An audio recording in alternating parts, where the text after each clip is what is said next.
कोबी ब्रायंट। ये नाम बस एक बास्केटबॉल प्लेयर का नहीं है। नहीं, ये नाम है एक जिद का, एक जुनून का, एक माइंडसेट का। आज हम कोबी की उसी माम्बा मेंटालिटी के पर्दे के पीछे झांकेंगे। और देखिए, ये कोई जादू नहीं था, बल्कि एक सोची समझी प्रोसेस थी। एक ऐसी प्रोसेस जिसे कोई भी फॉलो कर सकता है। तो चलिए शुरू करते हैं ये सफर और देखते हैं कि कैसे एक जीरो से हीरो बना जाता है। आराम अंत में करना, बीच में नहीं। ये लाइन कोबी के लिए बस एक कोट नहीं थी, ये उनकी जिंदगी का फाउंडेशन था। उनके एक टीचर ने उनसे कहा था और कोबी ने इस बात को पकड़ लिया, इसे अपनी लाइफ का रूल बना लिया। उनके लिए आराम मंजिल थी, रास्ता नहीं। मतलब सफर के दौरान रुकना या थकना ये उनकी डिक्शनरी में था ही नहीं। उनके लिए इसका मतलब था हार मान लेना। इसीलिए वो बस आगे बढ़ते गए, सीखते गए और हर दिन खुद को बेहतर बनाते गए। तो आइए शुरू से शुरू करते हैं। हर ग्रेट स्टोरी की तरह कोबी की स्टोरी भी एक बहुत बड़ी फेलियर से शुरू होती है। एक ऐसा मोमेंट जिसने उन्हें हमेशा के लिए बदल कर रख दिया। आप इमेजिन कीजिए, एक 10 साल का बच्चा पूरी समर बास्केटबॉल लीग खेलता है और एक भी पॉइंट स्कोर नहीं कर पाता। एक भी नहीं। ना कोई फ्री थ्रो, ना कोई लकी शॉट, कुछ नहीं, सिर्फ 0। ये एक ऐसा मोमेंट था जो किसी भी बच्चे का कॉन्फिडेंस, उसके सपने, सब कुछ तोड़ सकता था। उसका सफर शुरू होने से पहले ही खत्म कर सकता था। लेकिन यहाँ पर उनके डैड ने जो किया, उसने सब बदल दिया। उन्होंने कोबी को गले लगाया और बस इतना कहा। इस एक लाइन ने कोबी को फेल होने की हिम्मत दे दी। उन्हें एक ऐसी सिक्योरिटी मिल गई कि चाहे कुछ भी हो जाए, उनकी फैमिली हमेशा उनके साथ है। और इसी आज़ादी ने, फेलियर के डर से आज़ादी ने, उन्हें 0 से 60 पॉइंट स्कोर करने का हौसला दिया। और बस यहीं से कोबी की लाइफ में एक टर्निंग पॉइंट आता है। अब बचपन का सपना एक सॉलिड कमिटमेंट में बदल जाता है। एक ऐसी कमिटमेंट जो उन्होंने पूरी लाइफ निभाई। ये असल में ग्रेटनेस हासिल करने के लिए खुद से किया गया एक सौदा था। सिर्फ 13 साल की उम्र में कोबी ने खुद से एक डील की। गोल बिल्कुल क्रिस्टल क्लियर था, बास्केटबॉल की हिस्ट्री के सबसे बेहतरीन प्लेयर्स में से एक बनना है। सोचिए, इस उम्र में इतनी क्लैरिटी, यही अपने आप में एक्स्ट्रा ऑर्डिनरी था।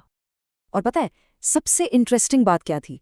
उनकी इंस्पिरेशन पैसा या फेम नहीं था, बिल्कुल नहीं। ये था गेम के लिए उनका प्यार। और एक सिंपल सा सवाल, जब वो मैजिक जॉनसन और माइकल जॉर्डन जैसे लेजेंड्स को देखते थे, तो बस यही सोचते थे, क्या मैं उस लेवल तक पहुंच सकता हूं? पता नहीं, चलो पता लगाते हैं। बस इतना ही। तो सवाल ये है कि आखिर ये सब हुआ कैसे? देखिए, कोबी का जो डोमिनेंस था ना, वो सिर्फ टैलेंट का रिजल्ट नहीं था। उसके पीछे एक प्रॉपर सिस्टम था, एक मेथड जिसे बार बार रिपीट किया जा सकता था। हाई स्कूल में एक रैंकिंग आई जिसमें कोबी का नाम 57वें नंबर पर था। तो उन्होंने क्या किया? उन्होंने अपने से ऊपर के सभी 56 प्लेयर्स की एक किल लिस्ट तैयार की। जी हाँ, किल लिस्ट। वो उनकी टीम्स पर, उनके मैच स्केड्यूल्स पर रिसर्च करते थे और फिर कोर्ट पर जाकर एक एक करके उन सबको हराते थे। ये उनकी कॉम्पिटिटिव फायर और स्ट्रेटेजिक माइंड का एक परफेक्ट एग्जाम्पल है। और उनका स्किल डेवलपमेंट का तरीका भी कमाल का था। उन्होंने अपने गेम को जैसे एक मेन्यू अलग अलग हिस्सों में तोड़ लिया। वो एक कमजोरी पकड़ते, मानिए शूटिंग, और फिर उस एक चीज पर महीनों तक काम करते, जब तक कि उसमें मास्टरी ना हासिल कर लें। जब वो हो जाता, तब वो अगले आइटम पर जाते। और ये प्रोसेस उन्होंने 20 साल तक रिपीट किया। 20 साल! यहाँ एक बड़ा फर्क समझना जरूरी है। जहाँ उनके ज्यादातर अपोनेंट्स अपनी नेचुरल एबिलिटी और एथलेटिसिज्म पे डिपेंड करते थे, वहीं कोबी का फोकस हमेशा स्किल, फंडामेंटल्स और गेम के एंगल्स को समझने पर रहा। और यही वो वजह है कि उनका तरीका लॉन्ग टर्म में कामयाब हुआ और उन्हें सबसे आगे ले गया। लेकिन सिर्फ स्किल बनाना काफी नहीं होता है ना? एक असली चैंपियन की पहचान तो तब होती है जब वो मुश्किलों का सामना करता है। तो चलिए अब माम्बा मेंटालिटी के सबसे कोर हिस्से में चलते हैं और समझते हैं कि आखिर कैसे कोबी हर मुश्किल को, हर दर्द को अपनी ताकत, अपने फ्यूल में बदल देते थे। कोबी कहते थे, हारना कैसा लगता है? एक्साइटिंग लगता है। सोच के देखिए, उनके लिए हार अंत नहीं, एक शुरुआत थी। उनका मानना था कि हार एक्साइटिंग है क्योंकि ये आपको आईना दिखाती है, आपको बताती है कि आप कहाँ कमज़ोर हैं और आपको बेहतर होने का मौका देती है। फेलियर को देखने का ये बिल्कुल ही अलग नज़रिया है। तो सवाल ये उठता है कि कोई इंसान करियर एंडिंग पेन को कैसे सह सकता है? जैसे जब उनकी एक्यूलीज टेंडन फट गई थी, उस मोमेंट में कोई कैसे हिम्मत जुटा सकता है? इसका जवाब कोबी ने एक कमाल की एनालॉजी से दिया। उन्होंने कहा, सोचो अगर घर में आग लग जाए और आपके बच्चे अंदर फंसे हों, तो क्या आप अपनी चोट के बारे में सोचेंगे? नहीं, क्योंकि आपके परिवार की जिंदगी ज्यादा इंपॉर्टेंट है।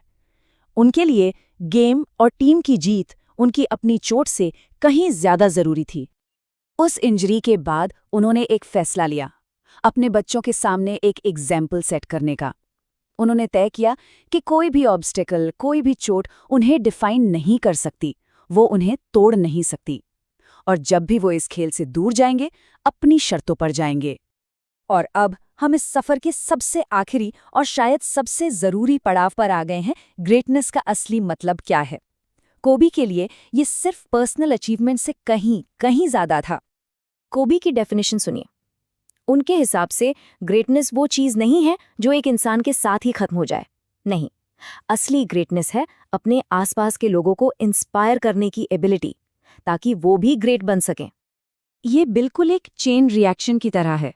आप एक इंसान को इंस्पायर करते हैं, फिर वो आगे किसी और को इंस्पायर करता है, और वो इंसान किसी और इस तरह से आप कुछ ऐसा बना देते हैं जो हमेशा के लिए जिंदा रहता है, एक लेगेसी। और आखिर में कोबी हम सबके लिए एक सवाल छोड़ गए हैं। ये अब सिर्फ उनकी कहानी नहीं है, ये इस बारे में है कि हम सब अपनी अपनी कहानी का इस्तेमाल दूसरों को उनकी ग्रेटनेस अचीव करने में कैसे इंस्पायर कर सकते हैं। इस सवाल पर सोचना जरूरी है।